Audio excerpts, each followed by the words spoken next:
ఔరంగజేబ్ సమాధి అంశం నాగపూర్లో చిచ్చురేపింది. అయితే 700 కిలోమీటర్ల దూరంలో ఉన్న సమాధితో నాగ్పూర్లో ఎందుకు చిచ్చురేగింది అనే ప్రశ్న కీలకంగా మారుతోంది. హోలీకి ముందు రోజు అహ్మదాబాద్లో అరాచక శక్తులు గూండాయిజం చలాయించడంతో ఆ మరుసటి రోజు పోలీసులు ప్రత్యేకమైన శైలిలో ట్రీట్మెంట్ ఇచ్చారు. తాజాగా నాగ్పూర్లో మరింత ఎక్కువ మంది ఇస్లామిక్ శక్తులు విరుచుకుపడటం ప్రజల్ని ఆలోచింపచేస్తోంది. అయితే ఇది రెండు వర్గాల ఘర్షణగా కొందరు పొరపడుతున్నా దాడి జరిగిన శైలి చూస్తే మాత్రం పోలీసు బలగాలపై ఇస్లామిక్ అరాచక శక్తుల దాడిగానే కనిపిస్తుండడం గమనించాలంటున్నారు. మరి పోలీసులపై దాడి చేయాలనే కుట్ర ఎందుకు పన్నారు? నాగపూర్ దాడి కుట్ర వెనక ఎవరున్నారు? రంజాన్ సందర్భంగా ముస్లింలు శాంతియుతంగా ఉంటారని అందరూ భావిస్తున్న తరుణంలో ఇలా ఎందుకు రెచ్చిపోతున్నారనే కోణంలోనూ చర్చ జరుగుతోంది. నాగపూర్ దాడి ఒక సంఘటన లేక లోతైన కుట్ర? పోలీసులే టార్గెట్ గా కుర్రకారు ఎందుకు చెలరేగిపోయారు? ఐఎస్ఐ ఆదేశాలతోనే మూకలు బయటకొస్తున్నాయా?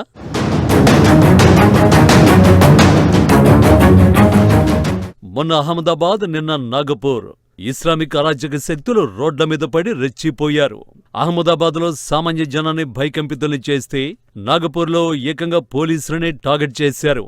అహ్మదాబాద్ విషయాన్ని కాసేపు పక్కన పెడితే నాగపూర్లో పోలీసుల మీదనే రాళ్లదాడి చేశారు.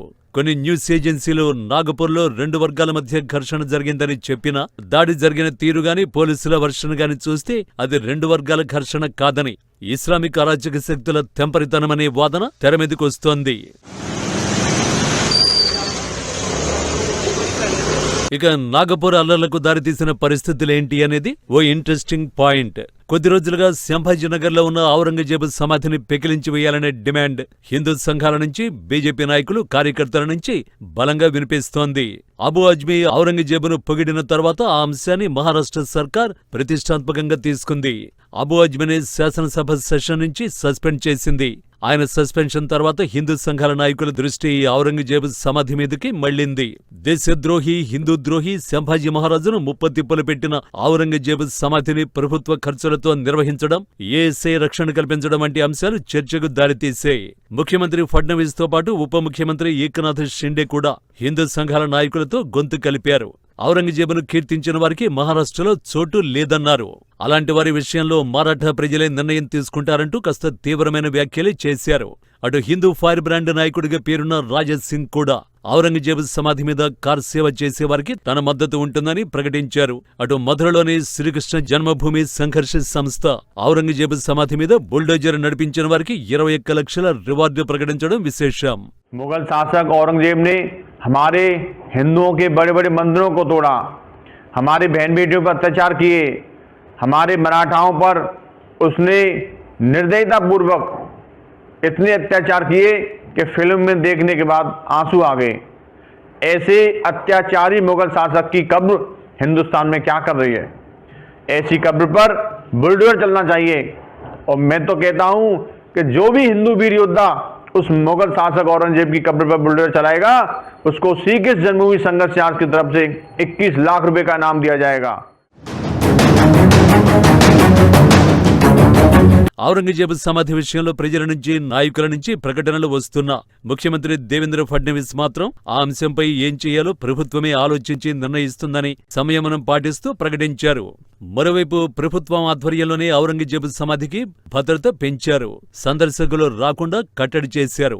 ఇలాంటి సందర్భంలో సంభాజీనగర్కు వందలాది కిలోమీటర్ల దూరంలో ఉన్న నాగపూర్లో ఇస్లామిక్ అరాచక శక్తులు ఒక్కసారిగా విరుచుకుపడటం అన్ని వర్గాలను ఆలోచింపచేస్తోంది. ఇక నాగపూర్లో ముస్లిం కుర్రకారు విరుచుకుపడ్డానికి దారితీసిన పరిస్థితులు ఏంటి అనేది ఓ ఆసక్తికరమైన అంశం.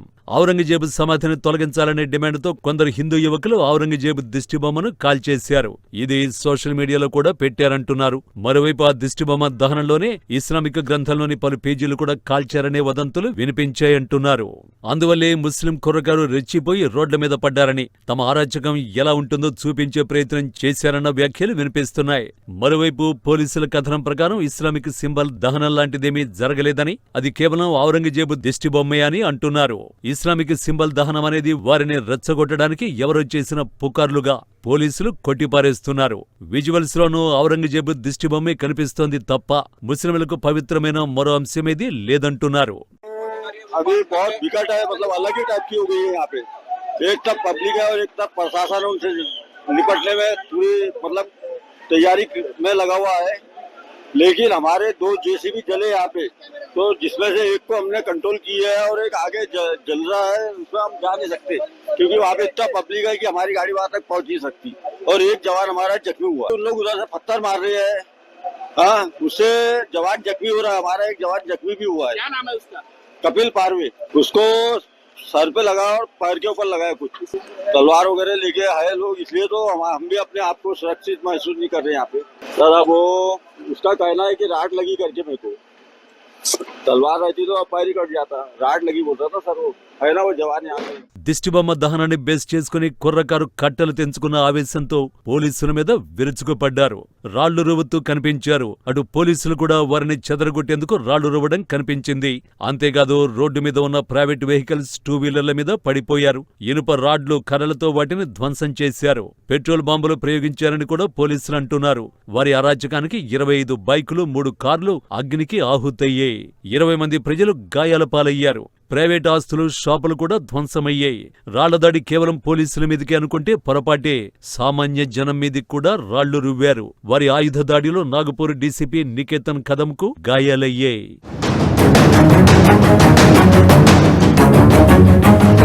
నాగపూర్లోని మహల్ ప్రాంతంలో ఈ ఘటన జరిగింది. అక్కడ 144 సెక్షన్ విధించారు.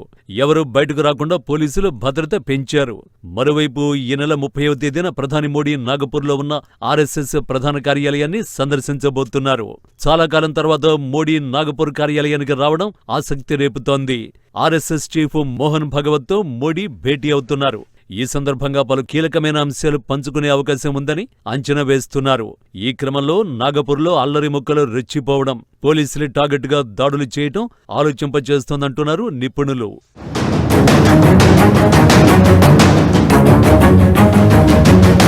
నిజానికి ఔరంగజేబు దిష్టిబొమ్మ తగలబెడితే ఎవరూ రెచ్చిపోవలసిన అవసరం లేదు.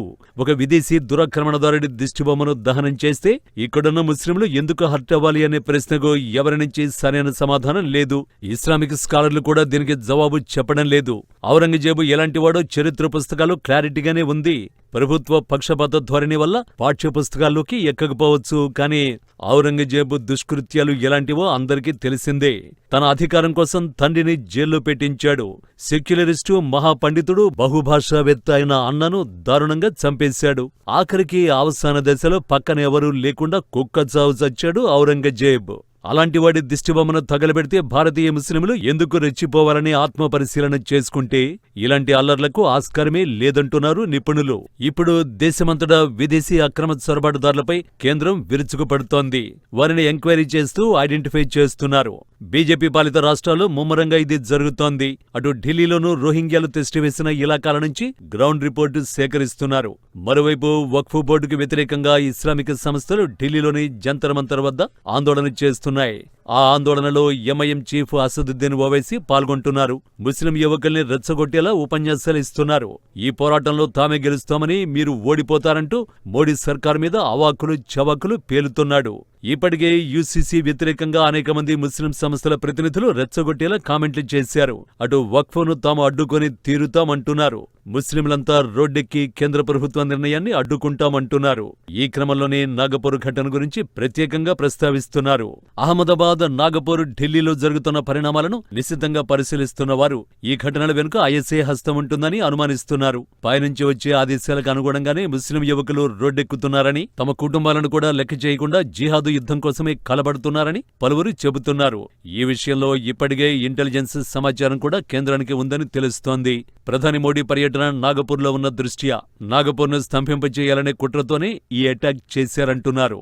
అంతేకాదు మరిన్ని దాడులకు కూడా ఇస్లామిక్ ముక్కలు సిద్ధమైపోయి ఉన్నారని, ఈ విషయంలో ప్రజలంతా అలర్ట్గా ఉండాలనే సూచనలు కూడా వస్తుండడం విశేషం. మరి శాంతియుతంగా ఉన్న దేశంలో అల్లకల్లోలం రేపి తమ జీవితాలను అల్లకల్లోలం చేసుకోకుండా ముస్లిం కుర్రకారు బాధ్యతగా వ్యవహరిస్తారా? చూడాల్సి ఉంది.